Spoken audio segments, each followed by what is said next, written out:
નમસ્કાર, હું પ્રવીણ. બદલાતા મોસમ સાથે લોકો પોતાની તંદુરસ્તી અને તબિયત સાચવી રહ્યા છે અને બદલાતા ઋતુચક્ર સાથે ક્યાંક ઠંડી છે તો દક્ષિણ ભારતમાં વરસાદ. ઘણા બધા દેશોમાં જે બદલાયેલું ઋતુચક્ર છે તે અસર પહોંચાડી રહ્યું છે, ન માત્ર તબિયતને પરંતુ અર્થતંત્રની તબિયતને પણ નુકસાન પહોંચાડી રહ્યું છે. જેમ કે પૂરથી માંડી અતિવૃષ્ટિ થાય તો બટ ઓબ્વિયસ અન્ય ધંધાઓ હોય, ખાસ કરીને એગ્રીકલ્ચર હોય, તેને અસર કરે. હવે તમારી તબિયત સાથે એ પણ જાણવું જરૂરી છે કે દેશની અર્થતંત્રની તબિયત અને રૂપિયાની તબિયત કેવી છે અને અર્થતંત્રની તબિયત અને રૂપિયાની તબિયત વચ્ચેનો સંબંધ શું છે. અત્યારની સ્થિતિએ જે કંઈ પણ ઇન્સ્ટન્ટ રેપિડ જે અનુમાન આવે છે અર્થતંત્રના રિગાર્ડિંગ, પછી રિવાઇઝ થાય અને પછી ફાઇનલ આંકડો આવે કે કેટલા ટકાના દરે આપણે વિકાસ કરી રહ્યા છીએ, એટલે કે જીડીપી. તો આ વર્ષે બીજા ક્વાર્ટરનો જીડીપી સુધારા પર રહેવાનું અનુમાન છે અને આ આંકડાઓ સામાન્ય જનતાની સમજની થોડા બહાર હોય છે, કેમ કે આ પ્રક્રિયા બહુ લાંબી હોય છે, સેમ્પલિંગથી માંડી ઇમ્પોર્ટ એક્સપોર્ટથી માંડીને ઘણું બધું, કે આપણી પાસે વિદેશી હુંડિયામણ કેટલું છે, વેપારની ખાધ કેટલી છે, આ બધી જ વસ્તુઓ સામાન્ય જે જનતા છે એના માટે કદાચ એટલો મોટો વિષય નથી અથવા તો એના સુધી એટલો વિષય પહોંચતો નથી. પણ અમે પ્રયત્ન કરીશું કે વિષય પહોંચે, સામાન્ય જનતાની જે સમજ શક્તિ છે તેમને સમજાય એ રીતે. કેમ કે જે આંકડાઓ આવતા હોય છે, આંકડાઓ તમને ફૂલગુલાબી ચિત્ર દેખાડે છે. ફૂલગુલાબી ચિત્રમાં તમે એમ કહેશો બંને ખિસ્સામાં હાથ નાખીને કે જેટલું ચિત્ર દેખાઈ રહ્યું છે કદાચ એટલી અસર શું મારા ખિસ્સા સુધી પહોંચી. તો 2020માં જ્યારે રૂપિયો 73-74 રૂપિયાની આસપાસ હતો ડોલર સામે, આજે 89ને પાર છે, નર્વસ 90ની સ્થિતિમાં આવી ગયો છે. અને રૂપિયો જ્યારે તૂટે ડોલર સામે તો આપણે જાણીએ છીએ કે આપણે હજુ ઘણી બધી બાબતોમાં આત્મનિર્ભર નથી અને મોટાભાગના દેશો ન જ હોય, કેમ કે કંઈક ને કંઈક ઇમ્પોર્ટ કરવું પડતું હોય, તેલીબિયાથી લઈને પેટ્રોકેમિકલ્સથી લઈને ઘણું બધું. ભલે આપણે ફાર્મામાં આટલી મોટી ઇન્ડસ્ટ્રી છીએ, પરંતુ જે રો મટીરિયલ્સ છે બહારથી ઇમ્પોર્ટ કરીએ છીએ. તો આ બધી જ વસ્તુઓ અસર કરે છે કે જ્યારે તમારો રૂપિયો નબળો પડે તો પછી તમારી વેપાર ખાત પણ વધશે, કેમ કે ડોલર વાપરવાનો છે અને હિસાબથી તમારે આયાત કરવાની છે. 140 કરોડના વસ્તી ધરાવતો જે દેશ હોય એમના માટે સમય દર સમય જેમ ઉંમર વધે તો વસ્તી વધે તો માંગ પણ વધે અને દર વર્ષે ઇકોનોમી એટલે કે અર્થતંત્ર પણ વધતું હોય છે. તો $5 ટ્રિલિયન જે વાત હતી ઇકોનોમી બનાવવાની, IMF પણ પહેલાં 2027-28માં આ લક્ષ્ય આપણે હાંસલ કરીશું એવી વાત કરી હતી, પરંતુ IMF કહી રહ્યું છે કદાચ એ લક્ષ્ય હાંસલ કરવા માટે આપણે 2029 સુધી રાહ જોવી પડશે. તો રૂપિયો અને અર્થતંત્રની તંદુરસ્તી કેવી છે અને રૂપિયો કેમ 90ની સપાટી સુધી જઈ રહ્યો છે અને સુધરવાની કેટલી શક્યતા છે, કેમ કે સુધરશે નહીં સુધરશે, મારા અને તમારા ખિસ્સા સુધી કેટલી અસર પહોંચશે, એટલે કે દેશની અર્થતંત્રની તિજોરી સુધી કેટલી અસર પહોંચશે એ ખૂબ જરૂરી છે. અને સીધી સાદી ભાષામાં એ સમજવા માટે આપણી સાથે ખાસ મહેમાન જોડાશે. નયનભાઈ પરીખ આપણી સાથે જોડાશે, અર્થશાસ્ત્રી. નયનભાઈ, સ્વાગત છે આપનું. નયનભાઈ, આ તંદુરસ્તીની વાત આવી તો આમ તો શિયાળો છે, ઘી ખાવું જોઈએ અને ઘણી બધી શાકભાજીથી માંડીને અત્યારે આ સિઝન એવી છે કે તંદુરસ્તી બગડે નહીં એની પણ તકેદારી રાખવી પડે અને સાથે સાથે આપણો જે આહાર છે એ આહાર પણ આ વખતે મતલબ કે આ સિઝનમાં મેક્સિમમ રિચાર્જ થતા હોય છે લોકો પૂરી સિઝન માટે. પણ જે આંકડાઓ આવે છે, મેં એટલા માટે સામાન્ય જનતાના પરિપ્રેક્ષમાં વાત કરી કેમ કે આ પ્રકારના વિષયો કદાચ આજકાલના મીડિયા માધ્યમોમાં એક ડ્રાય સબ્જેક્ટ જેવા થઈ ગયા છે કે આના ઉપર કોણ ડિબેટ કરે. પણ મારા અને તમારા ખિસ્સા કે દેશની અર્થતંત્ર કે તિજોરીની જ્યારે વાત હોય અને અર્થતંત્ર કે રૂપિયાની તંદુરસ્તીની વાત હોય તો આજે બીજા ક્વાર્ટરનો જે એસ્ટિમેટ આવ્યો છે, અનુમાન જે આવ્યું છે, અને સામે IMFનો એક રિપોર્ટ છે કે હવે 28 નહીં પરંતુ 5 ટ્રિલિયન માટે તમારે 29 સુધી રાહ જોવી પડશે. જનતાની ભાષામાં, સામાન્ય જનતાની ભાષામાં આપણે સમજીએ તો કઈ રીતે સમજાવી શકાય અત્યારે દેશના અર્થતંત્રની તંદુરસ્તી અને રૂપિયાની તંદુરસ્તી ડોલર સામે? અર્થતંત્રની તંદુરસ્તી, પ્રવીણભાઈ, તમે તમારી જે શરૂઆતની કમેન્ટ છે એમાં જ લઈ લીધી કે અર્થતંત્રમાં એટલીસ્ટ આ ક્વાર્ટરના અત્યારના અનુમાનિત આંકડા સારા છે અને એના કારણે આ વર્ષનો જીડીપી ગ્રોથ પણ સારો રહે એવી પૂરી શક્યતાઓ છે. હવે આના કારણો જે આપણે વાત કરીએ છીએ તો તમે કહો એમ GST વિના આપણા જે સામાન્ય અને અર્થતંત્રમાં જે બધું ઊંડા ના ઉતરતા હોય અને જેમને આ સબ્જેક્ટ ડ્રાય લાગતો હોય એના માટે આપણે વાત કરીએ તો એ કે આ વાત આપણે જે કરી રહ્યા છીએ એ ક્વાર્ટર કયો છે તો જુલાઈ, ઓગસ્ટ, સપ્ટેમ્બર.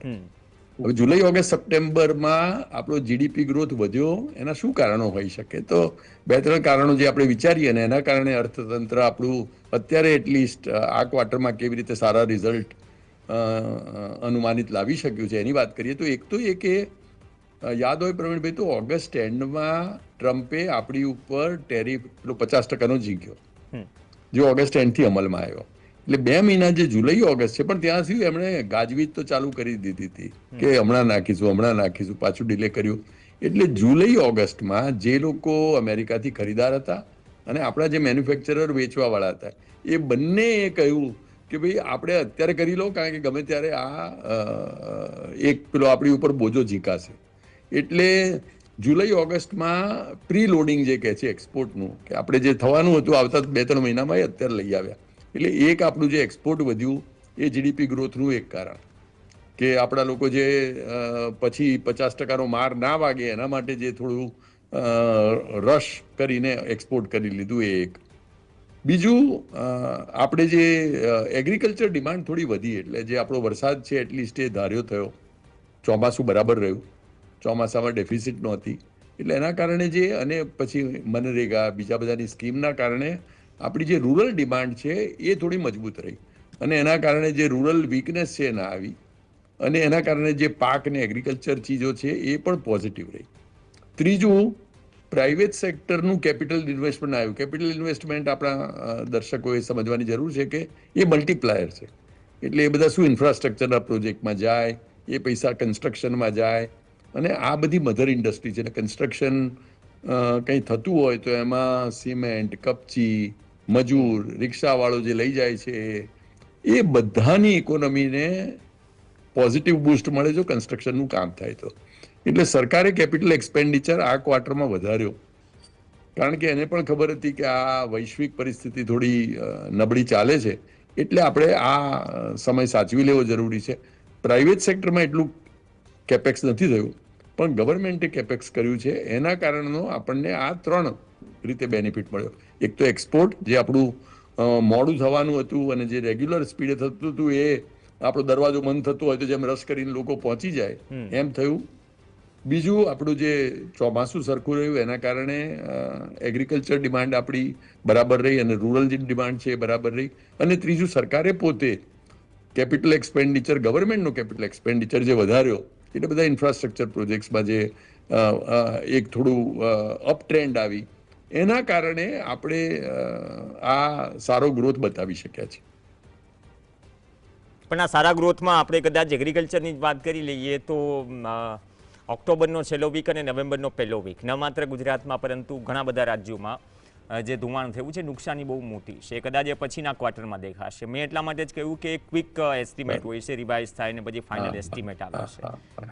ઘણી બધી વખત એવું પણ થાય કે જીડીપી માપવાની થોડીક વ્યાખ્યા બદલી નાખી, અને સામે રૂપિયાનું જે ધોવાણ થઈ રહ્યું છે, ડોલર સામે રૂપિયો હજુ એ જ સ્થિતિએ છે. મેં એટલા માટે 2020ની સરખામણી એટલા માટે કરી, તો 73-74ની આસપાસ હતો. તો આ જો નહીં સુધરે અથવા તો સુધરવાની શક્યતા કેટલી, એ શક્યતા કેટલા સમય સુધીમાં દેખાઈ રહી છે આપના હિસાબથી? તમે જે એક તો વાત ખરી કરી કે ભાઈ આપણે જે જુલાઈ ઓગસ્ટ સપ્ટેમ્બર, એટલે જ મેં પહેલા આપણા દર્શક મિત્રોને કહ્યું કે આ વાત કરીએ છીએ જુલાઈ ઓગસ્ટ સપ્ટેમ્બરની. પછી તમે કહો ઓક્ટોબરમાં શું પરિસ્થિતિ થવાની છે એ ક્વાર્ટર આપણે પછી જોઈશું. ત્યારે માવઠાના કારણે, બીજી બધી તકલીફોના કારણે, પૂરના કારણે જે અસર પડવાની છે, ક્લાઇમેટ ચેન્જના કારણે, એ આપણે પાછું ઓક્ટોબર, નવેમ્બર, ડિસેમ્બરની ચર્ચામાં આપ મને બોલાવશો, પાછા એના આંકડા જાહેર થશે ત્યારે એની વાત કરીશું. અત્યારે જો આ આંકડા જે સારા છે એની પાછળની આ એક સમજ છે. પણ સાથે સાથે તમે કહ્યું એમ કયા ભયસ્થાનો છે જેમાં આપણે ધ્યાન રાખવું છે. ઓક્ટોબર, નવેમ્બર, ડિસેમ્બરની તમે વાત કરી, એટલે આપણે થોડું એક નેક્સ્ટ ક્વાર્ટરની પણ ચલો એક ઝાંખી કરી લઈએ કે ભાઈ આ ક્વાર્ટર સારું ગયું, જુલાઈ ઓગસ્ટ સપ્ટેમ્બર. એની સામે ઓક્ટોબર, નવેમ્બર, ડિસેમ્બર કેવું લાગે છે? તો ચોક્કસ મને પણ તમારી જેમ લાગે છે કે આ ક્વાર્ટર ઓક્ટોબર, નવેમ્બર, ડિસેમ્બરનું ગયા ક્વાર્ટરથી વિપરીત પરિણામો અનુમાનિત કરે તો નવાઈ નહીં. એટલા માટે કારણ કે તમે એક ક્લાઇમેટની વાત કરી, એ જે તકલીફ થઈ ખેડૂતોને, એ બીજું ટેરિફ લાગુ પડી ગયો. અને જો આપણે આજકાલ કરતા હતા, હમણાં તો કેટલી વાર વચ્ચે આવી ગયું હતું કે હવે તો ગમે ત્યારે આ 50% વિડ્રો થઈ જાય. ટ્રમ્પે પોતે પણ ઘણી અનાઉન્સમેન્ટ કરી, પાછું એણે ચેન્જ કર્યું, પાછું એણે અમુક વાર કહ્યું ડેડ ઇકોનોમી છે, પાછું કહ્યું ના ગમે ત્યારે હવે આપણે ટ્રેડ એગ્રીમેન્ટ સાઇન કરી લઈશું.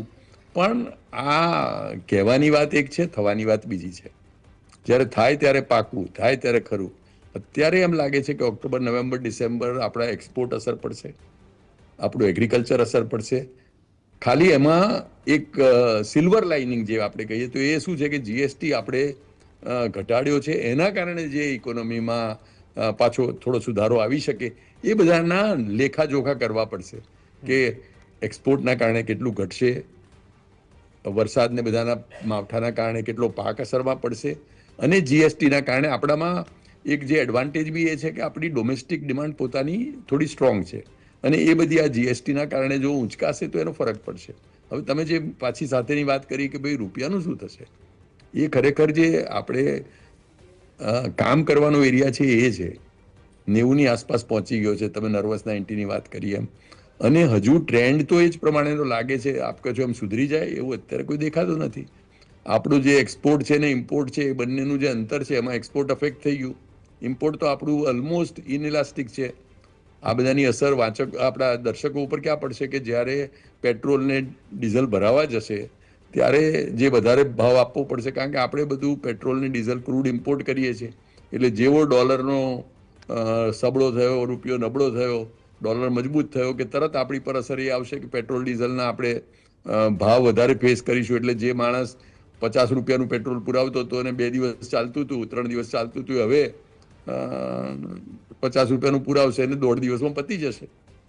આ જે અને આપણી ઇમ્પોર્ટ બેઝડ ઇકોનોમી છે. તમે કહો આપણે જે ચાઇનાથી ઇમ્પોર્ટ કરતા આવીએ તો આપણું ફાર્મા ઇન્ડસ્ટ્રી ચાલે છે, અને આપણું ઓલરેડી ઇમ્પોર્ટ થોડું વધારે છે, એક્સપોર્ટ ઓછું છે, ટ્રેડ ડેફિસિટ છે. એટલે એ બધા કેસમાં ડોલરની આપણી પાસે ડિમાન્ડ વધારે રહેશે. આવતા સમયમાં પરિસ્થિતિ કોઈ બહુ સુધરી જાય એવી લાગતી નથી, કારણ કે એક્સપોર્ટ ઉપરથી ઘટશે એવું લાગે છે. એટલે એ જે રૂપિયો ડામાડોળ છે, જે ડોલર મજબૂત છે, એના કારણે જે ઇકોનોમીની અસર જોઈશું એ આપણે જ્યારે જાન્યુઆરીમાં ફરી આપ મને બોલાવશો ને ઓક્ટોબર, નવેમ્બર, ડિસેમ્બરની આપણે ચર્ચા કરીશું, ત્યારે કદાચ આજની ચર્ચાના પ્રમાણમાં આપણે અલગ ચર્ચા કરવી પડશે. અને એના જ માં આપે કહ્યું એમ આપણા જે એસ્ટિમેટ છે $5 ટ્રિલિયન, એ બધા હવે થોડા પાછા જશે, કારણ કે એક્સપોર્ટ અત્યારે તો થોડું ડામાડોળ જ છે. અને ખાલી આ અમેરિકાની વાત નથી, પણ જુદા જુદા દેશો હવે પહેલા જે ગ્લોબલ વિલેજની જગ્યાએ હવે થિંક લોકલ અને પ્રોટેક્ટ લોકલ એના વિચારસરણી પર આવ્યા છે. એટલે જે ગ્લોબલ વિલેજની ભાવનાની જગ્યાએ મેક યોર સેલ્ફ સ્ટ્રોંગ, બધાને આત્મનિર્ભર થવું છે, ઇન્સ્ટેડ ઓફ એકબીજાને પર નિર્ભર થઈને આખા વિશ્વને એક ગ્લોબલ કુટુંબ બનાવવાની જગ્યાએ આપણે જરા ટાઈમ ટુ ટાઈમ એને બદલાવ જોઈ રહ્યા છીએ વૈશ્વિક સ્તરે, અમેરિકાની સાથે, યુરોપ સાથે, બીજા સાથે. એટલે એ બધાના પરિણામો આપણે ભોગવવા પડશે એવું લાગે છે. અને એટલે જ ઓક્ટોબર, નવેમ્બર, ડિસેમ્બર મને આ જુલાઈ, ઓગસ્ટ, સપ્ટેમ્બર કરતા મુશ્કેલ લાગે છે. ઓકે, કદાચ ફોરેન ડિપ્લોમેસીમાં કે રાષ્ટ્રીયમાં જે દેશો વચ્ચેના સંબંધ હોય, શાયદ તો એવું છે કે વસુદેવ કુટુંબકમ એક સાથે હળીમળીને રહેવું જોઈએ, પણ એ જરૂરિયાતની ગરજ છે પ્રેક્ટિકલી. આજે આપણે જાણીએ છીએ કે આપણી પાસે જે નથી એ આપણે બહારથી આયાત કરવું પડશે, અથવા જે દેશો પાસે નથી આપણી પાસેથી લઈ જશે. પણ આ દેશની 140 કરોડની જનતા, એના માટે બે મહત્વની જે બાબતો એ છે કે બચત અને ખરીદ શક્તિ એની કેટલી. તમે બહુ સારી વાત કરી કે 50 કે 100 રૂપિયાનું પેટ્રોલ પહેલાં 1 દિવસ કે 2 દિવસ ચાલતું હતું, સળંગ 16 વખત એક્સાઇઝ ડ્યુટી વધી, અથવા તો જીએસટીમાંથી જે દરેક સરકારો ઇન્ફ્રાસ્ટ્રક્ચર માટે કદાચ અત્યાર સુધી સાહેબ ટેક્સ કલેક્શન થયું છે, બહુ સારી એવી સંખ્યામાં ટેક્સ કલેક્શન થયું. સરકાર પણ એ પુરાવા આપે છે કે રેકોર્ડ બ્રેક જીએસટી કલેક્શન આ મહિનાનું, આ ક્વાર્ટરનું કે વાર્ષિક. પણ એની સામે જે ખરીદ શક્તિ અને બચતની જે પ્રક્રિયા છે એ સૌથી મોટી સમસ્યા રહી છે અત્યારે. નયનભાઈ, આપણી જે ઇકોનોમી છે અથવા ઇકોનોમીની તાસીર રહી છે, ઘણી વખત બધા રિપોર્ટ્સના આધારે, વિશ્લેષણોના આધારે અગાઉની 10 વર્ષની સરકારમાં પરફોર્મન્સ 7-7.5% આસપાસ, વર્તમાન જે છેલ્લી 11 વર્ષની જે સરકાર છે એના આપણે આંકડાઓ જોઈએ તો આપણી પાસે પહેલેથી એક બેકલોગ નહીં પણ એ આંકડો હતો એમ. અને પછી અમુક જે ચેલેન્જીસ વધી તો એમાં આ દેશની જનતા માટે કદાચ એ સોનું જ ભરાવશે, એમાં કદાચ ડિમાન્ડ નહીં ઘટે. એની ડિમાન્ડ જેટલા કિલોમીટર ફરવાનું છે એટલા કિલોમીટર તો ફરવાનું છે, પણ સામે પૈસા વધારે ખર્ચશે તો દેશની તિજોરીમાં એ આપણે વધારે યોગદાન કરીએ છીએ, દેશનો દરેક નાગરિક, અને હું અને તમે પણ. ₹161 આપણે પેટ્રોલ ડીઝલમાં ટેક્સ ભર્યો જ છે ઓવરઓલ દેશ હિતમાં. પણ જે બચતવાળી વાત છે અથવા તો ખરીદ શક્તિવાળી વાત છે, એ બચત અને ખરીદ શક્તિ સાથે જેની આપણે બચતની વાત કરીએ છીએ રૂપિયાની, એ બચત ખરીદ શક્તિનો રોલ સુધરશે, ખાસ કરીને મધ્યમ વર્ગ જે અત્યારે ચેલેન્જીસ ફેસ કરી રહ્યો છે, અને એ સુધરવાના અવકાશ આવનાર સમયમાં કેટલા? કેમ કે એ સુધરશે તો કદાચ અર્થતંત્રમાં પણ સુધારાના સેન્ટિમેન્ટ જોવા મળશે. એટલે એ પ્રવીણભાઈ તમે pretty સરસ વાત કરી. અને અત્યારે શું આ એક આપણે ત્યાં પ્રશ્ન છે કે સેવિંગ્સની ભાવના જે છે એ પણ બદલાઈ રહી છે. સેવિંગ અંગેની મારી ને તમારી જે વિચારધારા છે એના પ્રમાણમાં અત્યારે જેન ઝીની વાત કરો, યંગર જનરેશનની વાત કરો, મારા અને તમારા દીકરાઓની વાત કરો, એ બધા યુવાન મિત્રો આજે સાવ અલગ રીતે જુએ છે. એમને શું iPhone 17 આવ્યો એટલે 17 અવર્સમાં આવે નહીં અને પોતાના ઇન્સ્ટાગ્રામમાં મૂકે નહીં તો એમની જિંદગી સાવ ફીકી લાગે છે. એટલે હવે સેવિંગની તો વાત છોડો, તમે EMI લઈ અને ફ્યુચર ઇન્કમ વાપરવાની વાત છે. આ તો કે તમે તમારી 4 મહિનાની ઇન્કમ એટલે iPhone 17માં નાખી દો છો કારણ કે તમને દેખાડો કરવો છે. તમારા જે લાઈફસ્ટાઈલ છે અને તમારી જે ઇન્કમ છે એ બે મેચ થતી નથી. અને ઘણા લોકો આપણા જે છે એ આ સોશિયલ મીડિયાના જમાનામાં સેવિંગનું તો મહત્વ જ ભૂલી ગયા છે. એક તો એ પણ ખરું કે બેરોજગારી અને ઓછા વેતન એ પણ પ્રશ્ન છે. સાથે સાથે જે રોજગારવાળા છે એને રોજગારી કેટલી ચાલશે એની અનસર્ટનિટી પણ છે. એટલે આ બધી પરિસ્થિતિમાં જો સેવિંગ કરે, જે મારા ને તમારા લોકોને, આપણને બેને ગળથુથી અપાયું હતું આપણા પૂર્વજોએ, આપણા મા બાપે, એ હવે પરિસ્થિતિ સાવ બદલાઈ રહી છે. એટલે હું ગણું છું કે સેવિંગ્સ જે છે એ તો સાવ કડરભૂસ છે. એટલે ધારો કે કંઈ તકલીફ આવી તો અત્યારે કોઈની નોકરી છૂટી તો EMI તો ઊભા રહ્યા, રિકવરીના ફોન ચાલુ રહ્યા. આપણે જાણીએ છીએ કે લોકો એના કારણે સ્ટ્રેસમાં, ડિપ્રેશનમાં, સુસાઇડમાં, એ બધા ચીજોમાં પરિવર્તિત થઈ જાય. એટલું બધું ફાઇનાન્શિયલ એક વિચારધારા બદલાઈ રહી છે. એટલે આપની ચેનલ દ્વારા અને આપના માધ્યમ દ્વારા આપણે લોકોને એ પણ કહીએ કે લોકો આ બાબતમાં સજાગ બને અને પોતાની લાઈફસ્ટાઈલ અને પોતાની ઇન્કમ એને બેને મેચ કરે અને એમાં સેવિંગનું એક ચોક્કસ મહત્વ રાખે. અત્યારે સેવિંગ કરવું મુશ્કેલ છે, લોકો માટે કાઠું છે કે મોંઘવારી વધારે છે, ઇન્કમ ઓછી છે, લોકોની અપેક્ષા વધારે છે, સમાજમાં પોતાનું પાછું એક વર્ચસ્વ બતાવવાનું છે. એ બધી પરિસ્થિતિમાં સેવિંગનો સય નથી રહ્યો એવું થઈ ગયું છે. એટલે એ પરિસ્થિતિ જ્યાં મને આવતા વખતમાં પણ થોડી મુશ્કેલ લાગે છે. અને એના કેટલા બધા પરિબળો પર કામ કરીશું ત્યારે એ થશે કે સેવિંગ્સ થાય અને પછી એ સેવિંગનું ઇન્વેસ્ટમેન્ટ થાય, જેથી આવતીકાલે ધારો કે કોઈ બીજી જરૂર પડે તો તમારી એક્ટિવ ઇન્કમની સાથે પેસિવ ઇન્કમ પણ તમને મદદ કરે. એટલે સેવિંગ, અને હું ગણું છું સેવિંગ દ્વારા ઇન્વેસ્ટમેન્ટ, એટલે આખું સાયકલ હું કહું છું, એ જે વર્ચ્યુઅસ સાયકલ આપણે જે કહીએ કે ઇન્કમ, સેવિંગ, ઇન્વેસ્ટમેન્ટ અને એમાંથી ઇન્કમ, એ કરો ત્યારે તમે થોડું પોતાની એટલીસ્ટ પર્સનલ ફાઇનાન્સને સદ્ધર કરી શકો. બહુ સારી વાત કરી. પણ ડ્યુરિંગ કોવિડ એક જે SBI કાર્ડ્સનો સર્વે આવ્યો હતો કે ઇંધણથી માંડીને બધી જ જગ્યાએ જ્યારે ભાવ વધ્યા એટલી સામે ઇન્કમ નથી વધી, અથવા નોકરી જતી રહી છે, અથવા તો ઇન્કમ ઘટી છે. ઇન્કમ મોંઘવારી પ્રમાણે નથી વધતી. સરકારી કર્મચારીઓને તો ખેર મોંઘવારી ભથ્થું મળે છે, પણ એ બધી જ જગ્યાએ શક્યતા ન હોય. રોજગારી પણ એક સૌથી મોટો પડકાર છે કોઈ પણ સરકારો માટે આ દેશમાં. પણ જે SBI કાર્ડ્સનો સર્વે હતો એમાં એક જે મેઇન સેન્ટિમેન્ટ હતું કે ટ્રાન્સપોર્ટેશનથી માંડી, ઇંધણથી માંડી જે બેસિક જરૂરિયાતો છે એને પૂરી કરવા માટે તમે મહત્વના ખર્ચાઓ પર કાપ મૂકો છો, જેમ કે education, health and all that.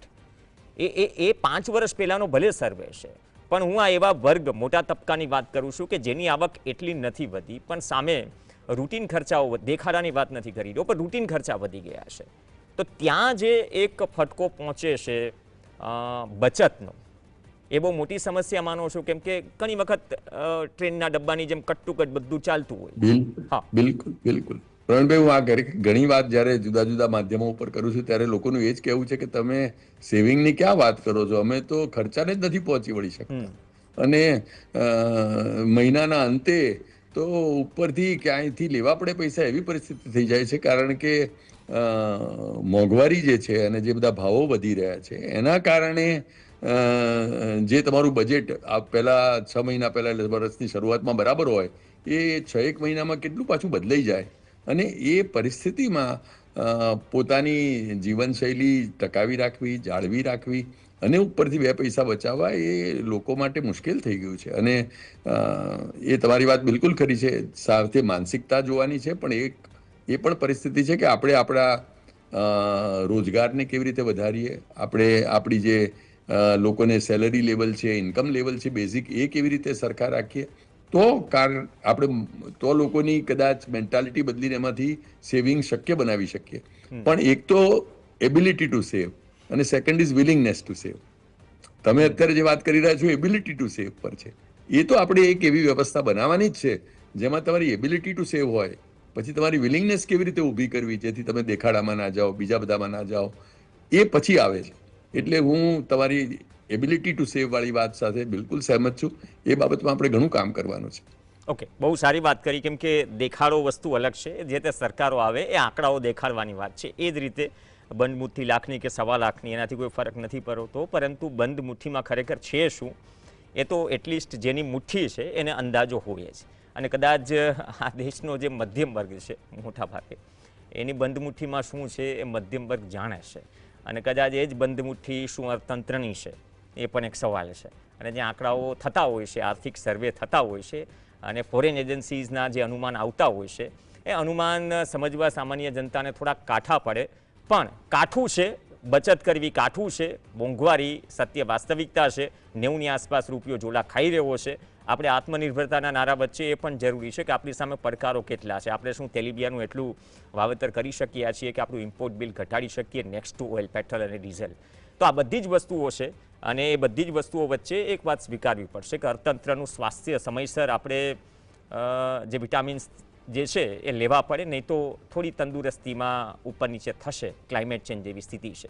અપેક્ષા રાખીએ કે આ સ્થિતિ સુધરે. જે પોઝિટિવ સેન્ટિમેન્ટવાળી વાત છે, પોઝિટિવ સેન્ટિમેન્ટ ઉપર ઘણું બધું ટકેલું હોય છે અને આવનાર ક્વાર્ટર સુધી જે એક્ઝેક્ટ ફાઇનલ આંકડો આવે આખા વર્ષનો, તેનાથી એ આંકડો સાંભળીને કે વાંચીને આ દેશની જનતા નક્કી કરતી હોય છે કે અર્થતંત્ર સારું છે, પણ તેનાથી તેને શું અસર થઈ છે એ ઘણું બધું મહત્વનું છે. કેમ કે એટલો જ ભાગીદાર છે જ્યારે એક ટેક્સ પેયર તરીકે દેશના નાગરિક તરીકેનો રોલ જ્યારે મહત્વનો હોય. ધન્યવાદ નયનભાઈ આ ચર્ચામાં જોડાવા માટે. તો આ સાથે ચર્ચામાં હાલ બસ આટલું જ. નમસ્કાર.